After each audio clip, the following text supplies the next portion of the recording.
Film की शुरुआत 1992 मुंबई से होती है, जहां हमें भास्कर नाम का एक मामूली बैंक एम्प्लॉय दिखाया जाता है। भास्कर की तनख्वाह 6,000 रुपया थी और उसने बैंक से 35,000 रुपए का कर्जा ले रखा था। लेकिन भास्कर बहुत ज्यादा हार्ड वर्किंग होता है, जिसकी वजह से उसे हर साल एम्प्लॉय ऑफ द ईयर का अवार्ड मिलता है बैंक की तरफ से। ये वो वक्त था जब कंप्यूटर इतने लेटेस्ट टेक्नोलॉजी के नहीं थे और बैंकों में उनका इस्तेमाल बहुत ही मिनिमाइज था। सारे बैंक ट्रांजैक्शंस को कागजों पर लिख कर रखा जाता था और महीने के एंड में उन्हें कंप्यूटर के अंदर फीड किया जाता था। भास्कर के बैंक वाले उस पर बहुत ही ज्यादा एतमाद करते थे, क्योंकि वो इतने सालों से अपना काम बहुत ही मेहनत और ईमानदारी से करता आ रहा था। इतना ही नहीं, सीनियर मैनेजर उसे हमेशा ये यकीन दिलाता रहता था कि अगला जूनियर मैनेजर तुम ही बनोगे, क्योंकि मैं खुद तुम्हारा नाम रिकमेंड करूंगा, क्योंकि तुम बहुत ही ज्यादा काबिल और डिजर्विंग आदमी हो। भास्कर की फैमिली में उसकी बीवी, उसका 8 साल का बेटा और उसका बाप होता है। उसका बाप एक चार्टर्ड अकाउंटेंट था कई सालों तक, लेकिन फिर उसने नौकरी छोड़कर अपने दोस्तों के साथ एक बिजनेस शुरू किया, जिसमें उसे धोखा मिला और वो कंगाल हो गया। तब से वो अपने घर पर ही रहता था और किसी से बात नहीं करता था।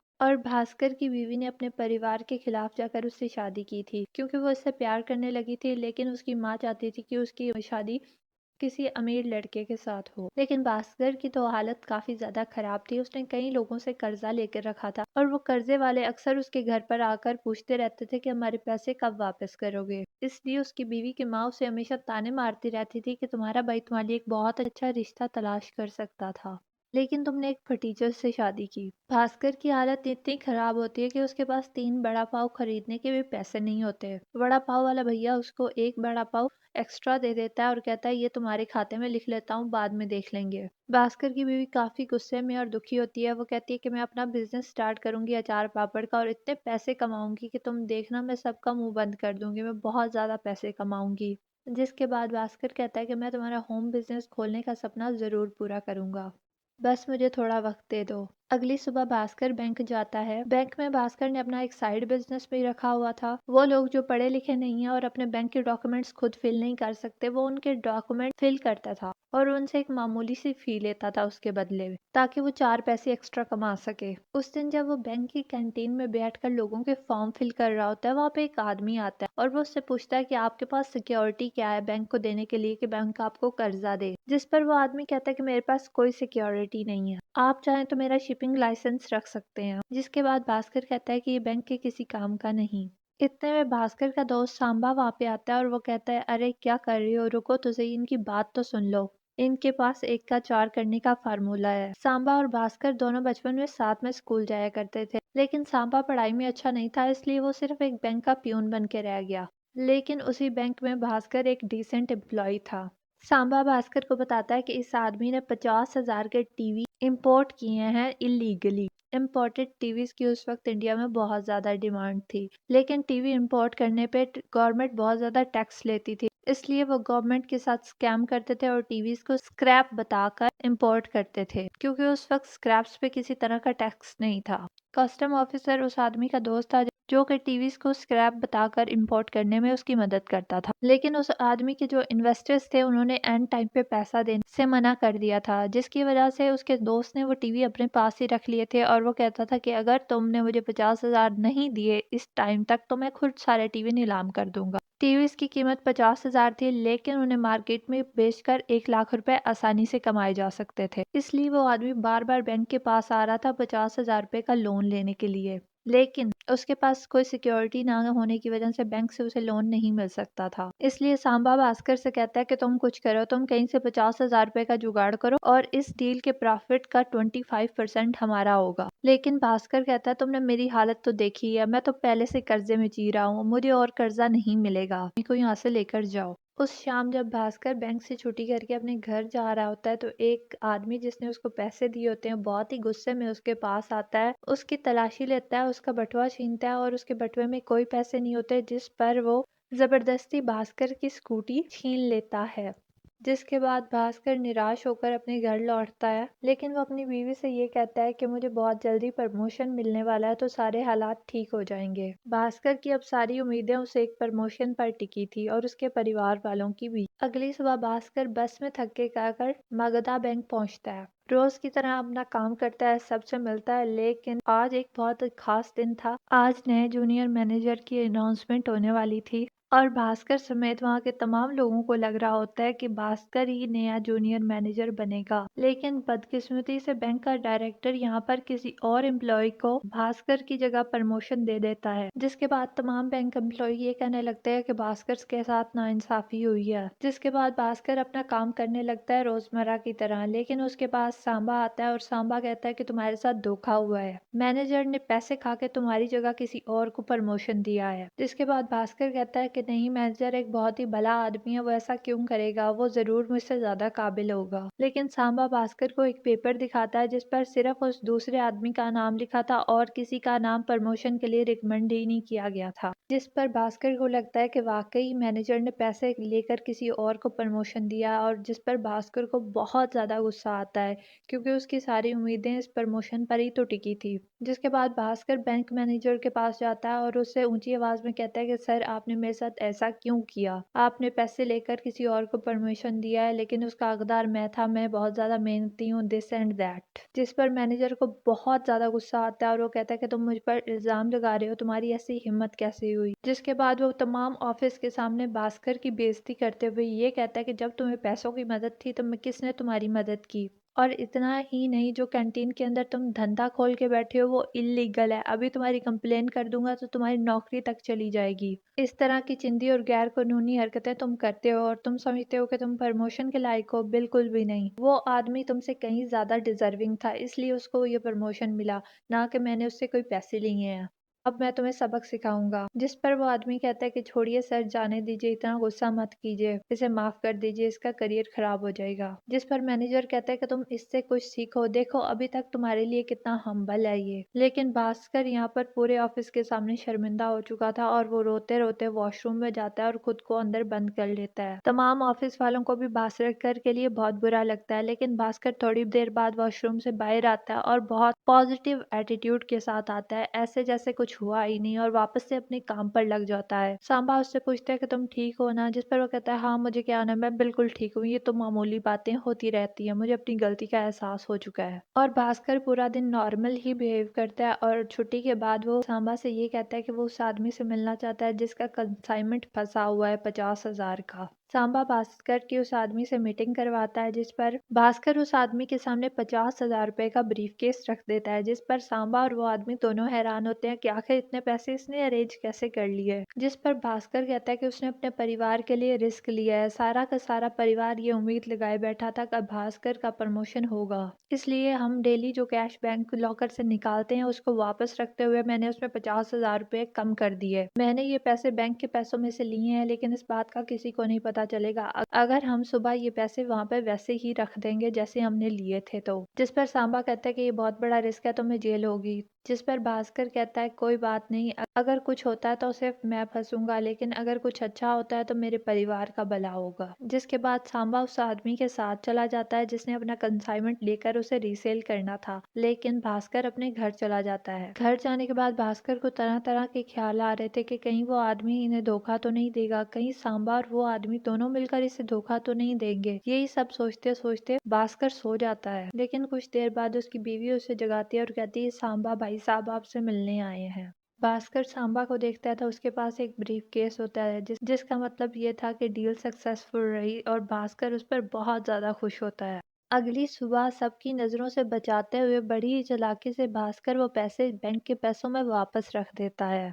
लेकिन अब भास्कर को पैसे कमाने की लत लग गई थी, क्योंकि एक ही दिन में ऐसा करके उसने अपनी तनख्वाह से काफी ज्यादा पैसे कमा लिए थे। जिसके बाद भास्कर और सांबा उस आदमी के साथ एक डील करते हैं कि उसे टीवी इंपोर्ट करने के लिए कितने भी पैसे चाहिए होंगे वो देंगे बैंक से लाकर, लेकिन उन्हें 50% शेयर चाहिए होगा प्रॉफिट का। और उसके बाद ऐसा होता है कि जब भी भास्कर को पैसों की जरूरत होती है वो बैंक से पैसे लेकर इन्वेस्ट कर देता है, और जो पैसे वो कमा रहा था उससे वो अपने घर के अखराजात को पूरा करता है और उसके अलावा अपने कर्जे चुकाता है। वो अपने बेटे के लिए एक बड़ी सी बर्थडे पार्टी देता है, जिसके बाद उसका बेटा बहुत खुश हो जाता है और वो कहता है कि मेरे सारे दोस्त मुझे कहते रहते थे कि तू हमारी बर्थडे पार्टी में आ जाता है, लेकिन खुद कभी बर्थडे पार्टी नहीं देता। भास्कर को ये एहसास होता है कि इन पैसों से वो अपने परिवार के लिए खुशियां खरीद पा रहा है, इसलिए वो जो कुछ भी कर रहा था उसे गलत नहीं लगने लगता। फिर एक दिन वो आदमी कहता है कि अब टीवीज़ की इतनी डिमांड नहीं रही, अब हमें कुछ बड़ा बिजनेस करना चाहिए। अब हम गाड़ियां इंपोर्ट करेंगे, वो भी भंगार बोलकर, जिसकी वजह से उन पर कोई टैक्स नहीं लगेगा और इंडिया में हम उन्हें बेचकर अच्छा खासा प्रॉफिट कमा सकते हैं। और मेरे पास वो लोग भी हैं जो इम्पोर्टेड गाड़ियां खरीदने के लिए तैयार हैं, बस हमें ये बिजनेस करने के लिए 50 लाख रुपए की जरूरत होगी। 50 लाख रुपए काफी बड़ी रकम थी जिन्हें निकालने के लिए एक बार तो भास्कर सोचता है, लेकिन फिर उसे लगता है कि वो ये सब अपने परिवार के लिए कर रहा है, क्योंकि अभी उसे अपनी बहन की शादी करवानी थी, अपने भाई का फ्यूचर बनाना था और अपने बेटे के लिए भी बहुत कुछ करना था। इसलिए भास्कर जिस तरह कम पैसे निकालता था इन्वेस्ट करने के लिए बैंक से, इसी तरह भास्कर 50 लाख रुपए भी बैंक से निकाल लेता है इन्वेस्ट करने के लिए। और उनका गाड़ियों का बिजनेस भी सक्सेसफुल रहता है और वो अक्सर बैंक से पैसे निकालते रहते हैं चोरी छुप के और फिर उन पैसों को वापस रखते रहते हैं। और दूसरी तरफ भास्कर के दिन बदलने लगते हैं। वो बहुत सारा दहेज देकर बहुत ही धूमधाम से अपनी बहन की एक बड़े घर में शादी करता है, अपने लिए एक नया घर बनवाता है, अपने भाई को पढ़ने के लिए विदेश भेजता है और अपनी बीवी को गहने दिलवाता है। भास्कर जो कुछ भी कमा रहा था अपने परिवार पर बहुत खुशी से खर्च कर रहा था, लेकिन एक दिन जब भास्कर बैंक आता है तो बैंक के अंदर पहले से ही जांच चल रही होती है। भास्कर को लगता है कि शायद उसके चुराए हुए पैसों के बारे में किसी को कुछ पता चल गया है, लेकिन भास्कर को फिर ये पता चलता है कि यहाँ पर जो मैनेजर और जूनियर मैनेजर थे वो मिलकर करप्शन कर रहे थे और बहुत बड़े स्कैम कर रहे थे बैंक के साथ,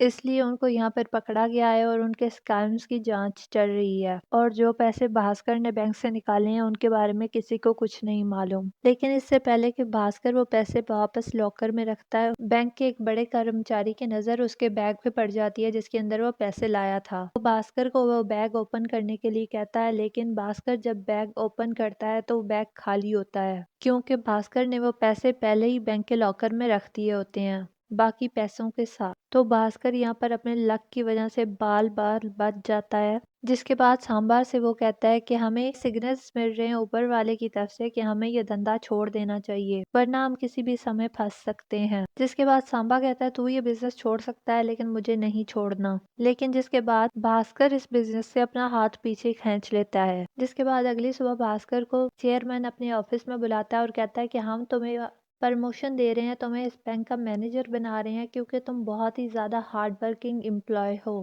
पहले इस बैंक में जो स्कैम हुआ है जो कि पिछले मैनेजर ने किया है, जिसकी वजह से अब हमारे लिए किसी पर ट्रस्ट करना बहुत मुश्किल है, लेकिन तुम्हारा रिकॉर्ड बहुत अच्छा है और तुम बहुत ही ईमानदार हो, इसलिए हम तुम्हें नया मैनेजर बनाते हैं। लेकिन तुम्हें हमारे वैष्णो नाम के कस्टमर का बहुत ज़्यादा ख्याल रखना होगा क्योंकि वो बैंक का बहुत ही खास कस्टमर है। बाकी डिटेल्स तुम्हें समझा दी जाएंगी।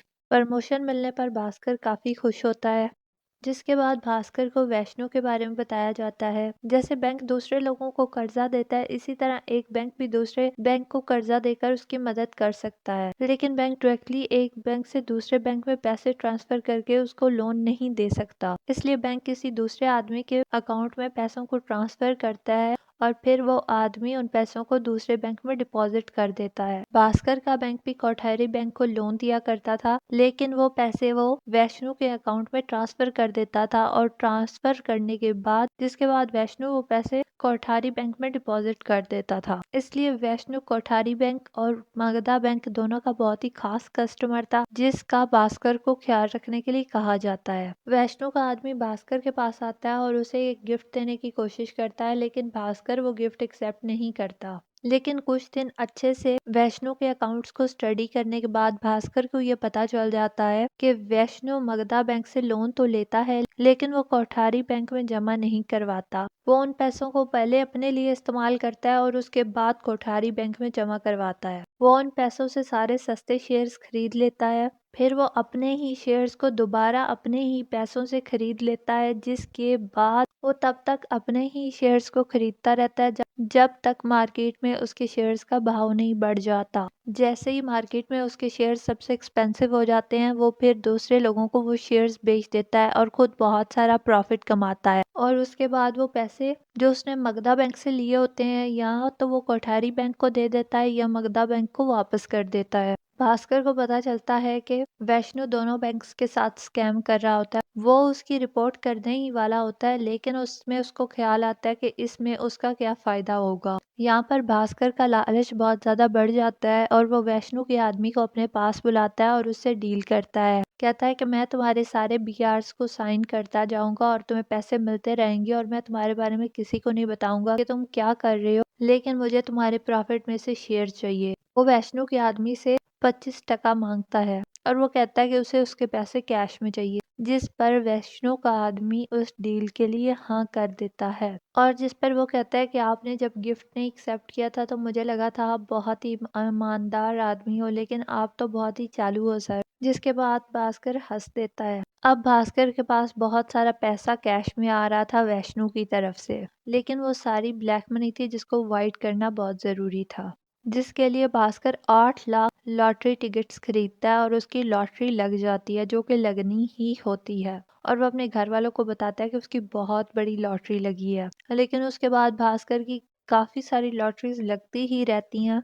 जिसके बाद वो आदमी जो भास्कर का कैश हैंडल कर रहा होता है वो कहता है कि सर इसमें काफ़ी रिस्क है, अगर रोज़ रोज़ लॉटरी लगती रही तो ज़रूर लोगों को शक हो जाएगा, इसलिए हमें हवाला के ज़रिए पैसों को वाइट मनी कर में कन्वर्ट करना होगा। फॉरेन कंट्रीज़ में ऐसे बहुत सारे लोग होते हैं जिनको पैसे अगर हम कैश में दें तो वो हमारे बैंक में ट्रांसफ़र कर देते हैं अपना कट लेने के बाद, लेकिन उसके लिए बस एक प्राइवेट लिमिटेड कंपनी होनी चाहिए। प्राइवेट लिमिटेड कंपनी का सुनते ही भास्कर को अपनी वाइफ के होम फूड बिजनेस का ख्याल आता है और वो उसे एक छोटा सा अचार पापड़ वगैरह का सेटअप बना देता है। खुद का बिजनेस स्टार्ट करने के बाद उसकी वाइफ बहुत ज़्यादा खुश होती है, लेकिन दूसरी तरफ भास्कर अपनी बीवी के अचार पापड़ को दूसरे देशों से मंगवा रहा होता है। भास्कर की बीवी को बहुत सारे फेक ऑर्डर्स मिलते हैं, जिसके ज़रिए हवाला का पैसा भास्कर की बीवी के अकाउंट में ट्रांसफ़र किया जा रहा होता है। लेकिन उसकी बीवी को ये सब बिल्कुल भी समझ नहीं आता कि भास्कर कैसे उसके बिजनेस की आड़ में अपने काले पैसे को हवाला के जरिए मनी में कन्वर्ट कर रहा है। पैसे आने के बाद भास्कर में बहुत ज्यादा घमंड आ चुका था। उसके साथ काम करने वाला एम्प्लॉय जब उसे अपने पुराना स्कूटर खरीदने पर मिठाई खाने के लिए बोलता है तो वो कहता है कि जब तुम नया खरीदोगे तब खाएंगे। इतना ही नहीं, उसने अपनी वाइफ के रेस्टोरेंट के सामने वाली पूरी गली खरीद रखी थी। वहां पर जितनी भी दुकानें थी उनसे उसने कहा था कि मैं तुम्हें 20,000 रुपये महीने के दूंगा, लेकिन मेरी गाड़ी यहीं पे खड़ी रहेगी, उसको कोई नहीं हिलाएगा। उसका बेटा जब ये कहता है कि उसे 5 स्टार होटल में खाना नहीं खाना क्योंकि उसे नहीं पसंद, उसे वहीं जो चौपाटी पे जाके बड़ा पाव वगैरह खाना है, तो वो मना कर देता है। कहता है हम छोटी मामूली जगहों पर खाना नहीं खाते, यहीं खाओ चुपचाप। इतना ही नहीं, वो अपने साथ काम करने वाले दूसरे लोगों को भी नीचा दिखाने से बाज नहीं आता था। भास्कर का बर्ताव पूरी तरह बदल गया था जब एक मोटरसाइकिल वाला उसकी वाइफ के रेस्टोरेंट के बाहर खड़ी हुई गाड़ी को टक्कर मार देता है गलती से, तो वो उस आदमी की स्कूटर ही तोड़ देता है। वो कहता है ये सड़क तेरे बाप की है क्या? ये सड़क मेरी है, मैंने खरीदा है, यहाँ के लोगों को मैं पैसे देता हूँ यहाँ गाड़ी पार्क करने के। तुम कौन हो साले गरीब आदमी? इतना ही नहीं, उसकी स्कूटर तोड़ने के बाद वो कहता है कि इसको 10,000 रुपया दे देना। ये सब देखकर उसकी वाइफ को बहुत बुरा लगता है, उसे बहुत दुख पहुंचता है। जिसके बाद वो भास्कर से बात करती है, उसे कहती है कि तुम बहुत बदल गए हो, तुम ऐसे नहीं थे। जिस पर भास्कर उस पर गुस्सा करता है और कहता है कि तुम लोगों को हर अमीर आदमी बुरा ही लगता है, मैं बुरा नहीं हूँ समझी, मैं सिर्फ अमीर हूँ और तुम्हारा ये होम फूड बिजनेस मेरी वजह से चल रहा है, तुम्हें तो ग्रेटफुल होना चाहिए। जिस पर उसकी बीवी और ही ज्यादा उससे नाराज हो जाती है और अलग कमरे में अपने बेटे के साथ सोना शुरू कर देती है। और भास्कर इस कदर घमंडी हो चुका होता है कि वो उसे मनाने की भी कोशिश नहीं करता। अगली सुबह भास्कर की सास उसके घर आती है। वो बताती है कि भास्कर के साले का सारा बिजनेस डूब चुका है, वो बिल्कुल सड़क पर आ गए हैं, तो भास्कर को चाहिए कि अपने साले की मदद करे। जिस पर उसकी बीवी कहती है कि उसके पैसे उसके या मेरे नहीं है, मैं उससे कुछ नहीं कहूंगी। जिस पर उसकी माँ उस पर चिल्लाती है और उसे कहती है तुम्हारा होम फूड बिजनेस भी तो है, उसका आइडिया मैंने ही तो तुम्हें दिया था, अब तुम 4 पैसे कमाने लगी हो तो अपने भाई की मदद नहीं कर सकती। उसकी माँ हमेशा की तरह उसे जलील करती है और वहाँ से चली जाती है। जिसके बाद उस लड़की को बहुत ज्यादा गुस्सा आता है और वो जाकर पूरा का पूरा रेस्टोरेंट तोड़ देती है, तहस नहस कर देती है और वो कहती है उसे ये सब नहीं चाहिए। और वो भास्कर से कहती है कि मैं इसलिए गुस्सा नहीं हूँ कि माँ ने मुझे बातें सुनाई, मैं इसलिए गुस्सा हूँ क्योंकि तुम बदल गए हो और मुझे अपना पुराना भास्कर वापस चाहिए, जो कि मुझे नहीं लगता कि मुझे मिल सकता है। लेकिन एक दिन दूसरे बैंक का मैनेजर भास्कर के पास आता है क्योंकि उसके बैंक में लॉकर नहीं बचा था और उसकी बीवी को एक लॉकर चाहिए था, इसलिए वो खुद भास्कर के पास आ जाता है कि काम जल्दी हो जाएगा। और भास्कर से बातचीत करते हुए उस आदमी को ये पता चलता है कि वैष्णव बहुत बड़ा स्कैम कर रहा है दोनों बैंक्स के साथ, क्योंकि भास्कर ये बताता है कि वो करोड़ों रुपए के बीआर एडजस्ट करने में लगा रहता है वैष्णव के नाम पर। लेकिन वो आदमी बताता है कि उसने आज तक 80 लाख का सबसे बड़ा बीआर साइन किया है वैष्णव के नाम पर। ये जो बीआर हैं या फिर ऐसा समझ ले कि जो बैंक रिसिप्ट हैं वो फर्जी हैं, जिस पर कोठारी बैंक के मैनेजर के सिग्नेचर कॉपी किए गए हैं मगधा बैंक से कर्जा लेने के लिए। लेकिन कोठारी बैंक को उन करोड़ों के लोन के बारे में कुछ पता ही नहीं जो वैष्णु उनके नाम पर मगधा बैंक से ले रहा था। ये सुनकर वो आदमी बहुत ज्यादा परेशान हो जाता है। वो ये कहता है कि यहाँ बहुत बड़ा स्कैम हुआ है जिसके बारे में हम किसी को बता भी नहीं सकते, और बस दुआ कीजिए कि वैष्णु ना पकड़ा जाए, क्योंकि ऐसा हुआ, क्योंकि अगर वो वैष्णु पकड़ा गया तो पूरी की पूरी मनी मार्केट तबाह हो जाएगी और यहाँ तक कि इस मुल्क की इकोनॉमिक कोलैप्स कर जाएगी। और अगर ये सारा मामला बाहर आ गया तो पुलिस हम लोगों को भी नहीं छोड़ेगी, हम लोगों को भी अरेस्ट करेगी, क्योंकि ये सारा मामला इलीगल है। एक बैंक का दूसरे बैंक को लोन देना अलाउड ही नहीं है। ये सब सुनने और समझने के बाद भास्कर भी बहुत ज़्यादा परेशान हो जाता है। वो आदमी वहाँ से जाने लगता है लेकिन सीढ़ियों से गिरकर फिसल जाता है क्योंकि उसके दिमाग की नस फट जाती है। वो पहले से ही हाई ब्लड प्रेशर का मरीज था और ये सब सुन के उसके ब्लड प्रेशर और ज़्यादा हाई हो जाता है, जिसकी वजह से उसकी सीढ़ियों से गिरकर मौत हो जाती है। भास्कर उसे लेकर हॉस्पिटल जाता है लेकिन तब तक उसकी मौत हो चुकी होती है और वहाँ पर वैष्णु का आदमी भी आ जाता है, जिस पर भास्कर उसका गला पकड़ता है और कहता है तुमने ये सब क्या किया, तुम लोग फेक बीआरस लेके आते रहे लोन लेने के लिए, तुम लोगों को ये सब बंद करना होगा, तुम लोगों को बैंक के पैसे वापस करने होंगे। जिसके बाद वैष्णु का आदमी भास्कर को अपना मुंह बंद रखने के लिए कहता है और खुद कहता है कि मुझे वैष्णु सर को सब कुछ बताना होगा, और वहाँ से चला जाता है। भास्कर ये जानता था कि उसके लालच की वजह से किसी की मौत हो चुकी है, इसलिए वो बहुत ही ज्यादा परेशान था। उस दिन जब वो घर आता है तो उसका बाप उसे अपने कमरे में बात करने के लिए बुलाता है। उसका बाप उससे पूछता है कि आखिर तुम कर क्या रहे हो, तुमने इतना पैसा कैसे कमा लिया, अचानक ही तुम लॉटरी जीतने लगते हो, वो भी करोड़ों की, और फिर तुम ये कहते हो कि 10 रुपए का अचार पापड़ विदेशों से लोग 500 रुपया देके खरीद रहे हैं और खरीदते ही जा रहे हैं। जिस पर भास्कर कहता है ये तो किस्मत की बात है ना बाबा। जिस पर उसका बाप कहता है कि मैं इतने सालों तक चार्टर्ड अकाउंटेंट था, मुझे अच्छे तरह पता है कि तुम ये सब क्या कर रहे हो, मैं कोई अनपढ़ आदमी नहीं हूँ, मैं हवाला, मनी लॉन्ड्रिंग, इन सब के बारे में बहुत अच्छी तरह जानता हूँ, तुम एक दिन बुरा फंसोगे। जिस पर भास्कर कहता है कि ये सब मैं अपने परिवार के लिए कर रहा हूँ। उसका बाप कहता है शुरू सब परिवार के लिए करते हैं, लेकिन बड़ी बात यह है कि सबको पता होना चाहिए जुआ खेलना कब रोकना चाहिए, तो इसलिए अब तुम्हें रुक जाना चाहिए, यही तुम्हारे लिए और तुम्हारे परिवार के लिए बेहतर होगा। जिसके बाद भास्कर मनी लॉन्ड्रिंग वगैरह बंद कर देता है और उस आदमी की मौत का भी भास्कर को काफी अफसोस होता है और वो उस आदमी की कही हुई आखिरी बात को भी मान लेता है कि अब वो वैष्णु की फर्जी बीआर को साइन नहीं करेगा और उसे लोन नहीं देगा। भास्कर वैष्णु की लोन रिक्वेस्ट को और उसके अकाउंट को क्लियर नहीं कर रहा होता, लेकिन उस पर ऊपर से मुसलसल प्रेशर आ रहा होता है कि वो वैष्णु के अकाउंट्स को एडजस्ट करता रहे और उसकी फर्जी बीआरस को भी साइन करके अप्रूव करता रहे और उसे लोन देता रहे, लेकिन भास्कर ऐसा नहीं कर रहा होता है। दूसरी तरफ भास्कर ने खुद को बदलने की पूरी कोशिश कर ली थी। वो अपनी बीवी के भाई को पैसे देता है उसका बिजनेस दोबारा शुरू करने के लिए और कहता है कि उसमें 10% सांबा का प्रॉफिट होगा। वो अपने बहन भाई को भी काफी सारे पैसे देता है और अपना घर भी अपनी बहन के नाम ट्रांसफर कर देता है और वो अपनी गाड़ी उस आदमी को दे देता है जिससे उसने कहा था कि जब तुम नई बाइक खरीदोगे तो तब मैं मिठाई खाऊंगा। वो अपने बाकी के कुलीग्स के साथ भी अच्छा बर्ताव करने लगता है और उनसे अपनी गलती की माफी मांगता है कि जो भी उसने पैसे की दोस्त जमाई थी उन लोगों पर। उसके अलावा वो उस आदमी को भी नया स्कूटर ले देता है जिसका उसने स्कूटर तोड़ा था। जिसके बाद वो अपनी बीवी और बच्चे को लेकर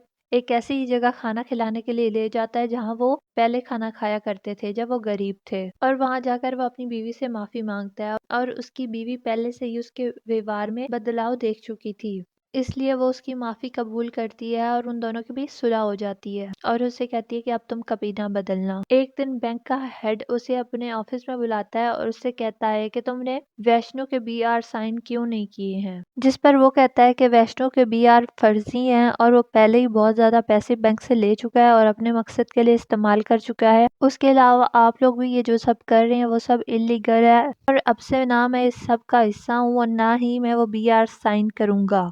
जिस पर भास्कर को कहा जाता है कि तुम ऐसा नहीं करोगे तो तुम्हें नौकरी से निकाल दिया जाएगा। लेकिन भास्कर कहता है कि तुम लोग मुझे क्या नौकरी से निकालोगे, मैं तो खुद ही इस्तीफा देके जा रहा हूँ। भास्कर अपनी नौकरी से रिजाइन करके अपने घर खुशी खुशी आ जाता है। लेकिन अगली सुबह एक इन्वेस्टिगेशन टीम उसके घर पर आती है और भास्कर का सारा घर तहस नहस कर देती है और भास्कर पर तरह तरह के इल्जाम लगाती है कि उसके पास बहुत सारा काला धन मौजूद है। लेकिन आज तक भास्कर ने जो कुछ भी किया था, भास्कर उसके सबूत मिटा चुका था। लेकिन वो ऑफिसर कहते हैं कि हम तुम्हारी जिंदगी तो मुश्किल बना ही सकते हैं। हम एक अपील डालेंगे कि हमें और ज्यादा जांच करने की जरूरत है और हमें तुम पे पूरा शक है। तो 1 ही घंटे के अंदर तुम्हारे सारे अकाउंट फ्रीज हो जाएंगे और तुम 1 रुपया भी अपने लिए इस्तेमाल नहीं कर सकोगे। फिर उस 100 करोड़ का क्या ही फायदा जो तुमने कमाए हैं। लेकिन इस सब का एक हल ये है कि तुम वो पैसे वैष्णु के अकाउंट में ट्रांसफर कर दो और वैष्णु वो पैसे मगधा बैंक के अकाउंट में डाल देगा और इस तरह तुम्हारा मसला भी सॉल्व, मगधा बैंक का मसला भी सॉल्व।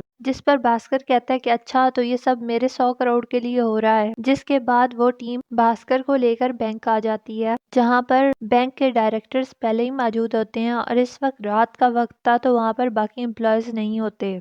डायरेक्टर ये कहता है कि हमने तुम्हें मैनेजर इसलिए बनाया था ताकि तुम सिर्फ वैष्णु के बीआर पे साइन कर सको, लेकिन तुम तो बहुत ही चालू निकले, अपना पेट भरने में लग गए। हमने तो तुझे बलि का बकरा बनाया था कि इन्वेस्टिगेशन में कभी भी हम न पकड़े जाएं, लेकिन तुम तो इतने भूखे बकरे थे कि खा खा कर बहुत ही मोटे ताजे हो गए। हमें तो तुम्हारे अकाउंट में 100 करोड़ देखकर बहुत जलन होती थी, लेकिन फिर तो तुम्हें अचानक से सत्यवादी बनने का शौक चढ़ा और तुमने बीआरएस पर साइन करने से मना कर दिया। एक आदमी तो मरा था, ऐसे न जाने कितने आदमी मरते रहेंगे। लेकिन तुमने सारे काम बहुत सफाई से किया और यहाँ तक भी ठीक था कि तुम नौकरी छोड़ के चले गए, लेकिन तुमने हमारी शिकायत रिजर्व बैंक को कर दी। भास्कर यहाँ से नौकरी छोड़ने के बाद रिजर्व बैंक में गया था और उसने कहा था वो जिस बैंक में काम करता है उसके अकाउंट्स में बहुत बड़ी गड़बड़ है। इसके बाद रिजर्व बैंक ने मगधा बैंक के अकाउंट की इंस्पेक्शंस का ऑर्डर दिया था और अगले ही दिन इंस्पेक्शंस थी। अगर रिजर्व बैंक को इस बैंक के स्कैम का पता चल जाता तो ये सब बुरी तरह फंस जाते और इनका बैंक भी तबाह हो जाता।